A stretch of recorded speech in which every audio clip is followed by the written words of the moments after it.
Cara, existem duas dúvidas. Primeiro, você sente a intenção do Flamengo real de construir esse estádio? Ou muitos torcedores vêm e falam assim, é só porque o Flamengo foi eliminado da Libertadores, estão querendo falar disso. Eu percebo que essa raiva aconteceu por causa desse problema da interdição do Maracanã, e o Flamengo e todos viram a necessidade real dessa construção desse estádio agora. Tipo, caramba, olha aí, mais uma vez estamos na M e precisamos de um estádio. Não, eu percebo isso muito mais dessa forma do que, tipo assim, vamos fazer uma cortina de fumaça.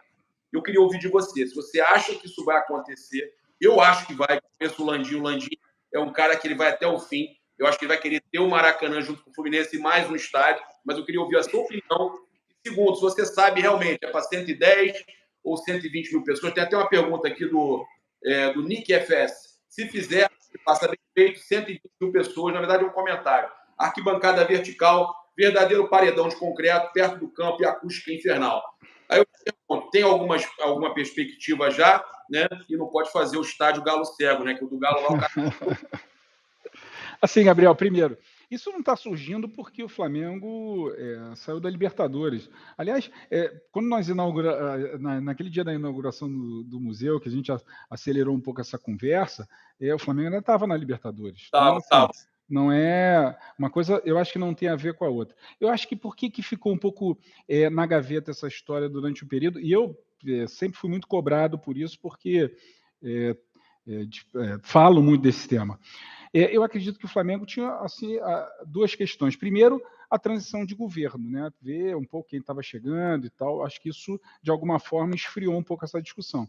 E segundo, o Flamengo estava com uma estratégia muito clara ali na renovação da concessão, na licitação do Maracanã, né? E que está se arrastando já há algum tempo. Por exemplo, hoje a gente viu aí nos jornais o TCU devolvendo um pouco o edital devolvendo o edital de licitação para o governo do Estado com uma série de recomendações. Então o Flamengo estava muito concentrado nesses projetos e acho que ele, de alguma forma, entendeu que uma coisa podia atrapalhar a outra. Então, eu acredito que foram esses os motivos um pouco que ficou o projeto andando um pouco de lado. Mas eu acho que agora, eu não tenho nenhuma dúvida que o Flamengo não só ele acredita e sabe da necessidade do estádio e está reunindo energias de novo para tocar o projeto para frente, mas o projeto do entorno, do distrito do futebol, da cidade do Flamengo. Eu acho que eles ambicionam sim isso, e o Flamengo é capaz de fazer um super projeto ali. A gente fica vendo aqui no chat, não, isso aqui é sonho. A gente, quando falou que ia derrubar a perimetral e fazer o Porto Maravilha, as pessoas, não, isso é impossível. Então, eu acho que todo grande projeto assusta, as pessoas acham que não vai acontecer, então, mas eu tenho absoluta convicção que isso é possível. A segunda pergunta que você me fez, tamanho do estádio. Eu acredito que também não faz sentido a gente fazer um novo estádio só com a mesma capacidade do Maracanã. Até porque tem uma outra vantagem que é o Flamengo ter o estádio, que é você construir um estádio mais moderno, verticalizado, você tem uma questão de ganho de custo para o Flamengo, que é muito importante. Abrir e fechar o Maracanã custa pelo menos uns R$800 mil, segundo os dados que a própria diretoria sempre fala para a gente, sem contar os custos de energia e água. Tá? Então, assim, o Maracanã, pela sua extensão, toda a mobilização de onde ele está localizado, é muito caro. Então, ali no gasômetro, num lugar absolutamente favorável do ponto de vista do transporte, num projeto bem feito do ponto de vista da verticalização, com menos entradas, com custos menores que tem o Maracanã, eu acredito que é possível você fazer um estádio maior, porque isso vai significar... A gente não tem dúvida que o Flamengo tem capacidade de colocar 80, 100 mil pessoas. Né? Nessa média que ele coloca de 50 a 60, eu não tenho nenhuma dúvida que ele pode passar para uma média de 80 a 100.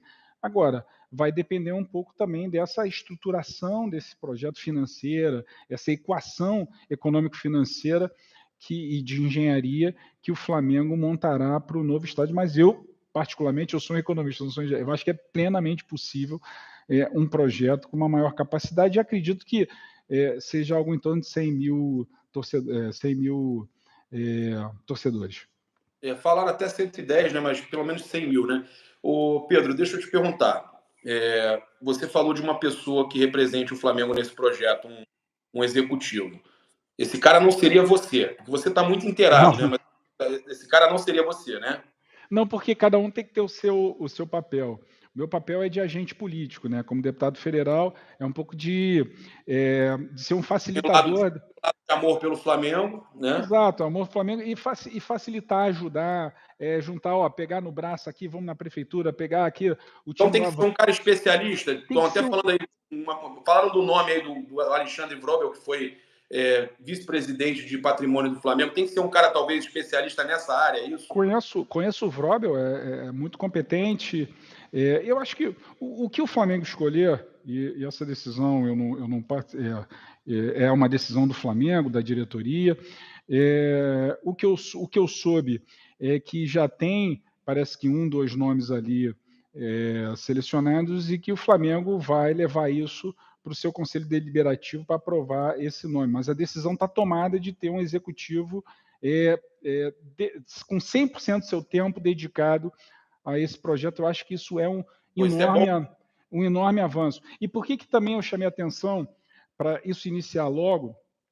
E por que essa coisa também está ganhando tração, Gabriel? Porque é o seguinte, a gente vai ter uma janela de oportunidade agora. A prefeitura vai encaminhar para a Câmara Municipal um projeto de ampliação do Porto Maravilha. O que é isso? O Porto Maravilha é aquele projeto que a gente fez lá atrás na prefeitura, Claro. de revitalização da região portuária e tal. Aquilo ali tem um perímetro determinado, uma área Todo mundo determinada. criticou quando começaram a Sim, bombardear lá e tal. Agora sim, tá sim. ficando. Agora estão vendo que está ficando. Abraçar a perimetral, não tem que derrubar e tal. O Eduardo foi lá e bum, explodiu aquele negócio. E falou, ai meu Deus, o trânsito. Depois, quando ficou pronto, as pessoas viram, aí virou 100% de aprovação do projeto. Então, assim, a prefeitura pretende estender o perímetro do Porto Maravilha na direção de São Cristóvão. Então, vai encaminhar um projeto para a Câmara Municipal. E essa é uma janela para que nós possamos fazer as mudanças urbanísticas legais na legislação urbana para que possa viabilizar o terreno do gasômetro para o estádio do Flamengo. Acho que vamos aproveitar o que eu tenho falado para eles, vamos aproveitar agora, vamos lá no prefeito, fazer as reuniões com a Secretaria de Urbanismo, com o Caixa, adiantar isso, porque essa janela vai abrir e quando ela fecha, imagina você mandar um projeto exclusivo para o Flamengo, tá? É toda uma discussão. Você aprovar um projeto no parlamento não é simples, então não vamos perder essa oportunidade. Então, por esse motivo também, esse processo está se acelerando. A gente tem outras questões para a gente falar. Eu vou responder um superchat que tentaram mandar aqui. Ele falou que não conseguiu, mas mandou a mensagem. Por que o Flamengo não tenta fazer o estádio ali onde é o assador, no aterro do Flamengo? Eu vou responder, não precisa nem você responder. Pô, você tirar a vista daqueles prédios todos ali, nunca que isso vai para. Não existe, tá, gente? É como se você pegasse e falasse, vou construir um estádio ali na Avenida Atlântica, tá? Então, você não pode ter nenhuma estrutura alta ali, eu já respondo, e claro que o Pedro Paulo vai concordar com o que eu estou falando. Não, para você, por exemplo, antes desse projeto que está avançando agora na Prefeitura de revitalização ali do espaço da Gávea, tiveram vários projetos.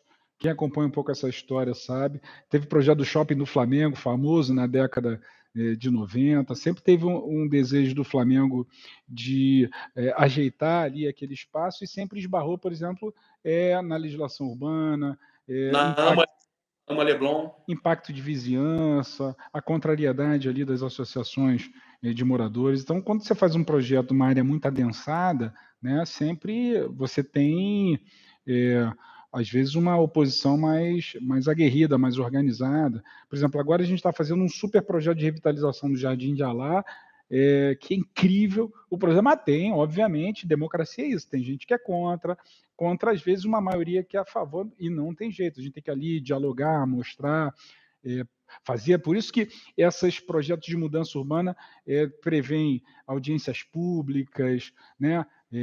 Todo o processo de transparência aí para que você possa viabilizar esse projeto. Democracia dá trabalho, Gabriel, não é simples não. Não, dá trabalho, e quando você tem ali, por exemplo, a Lagoa... E é bom que dê. Você tem a Lagoa Rodrigo de Freitas, tem a Aterro do Flamengo.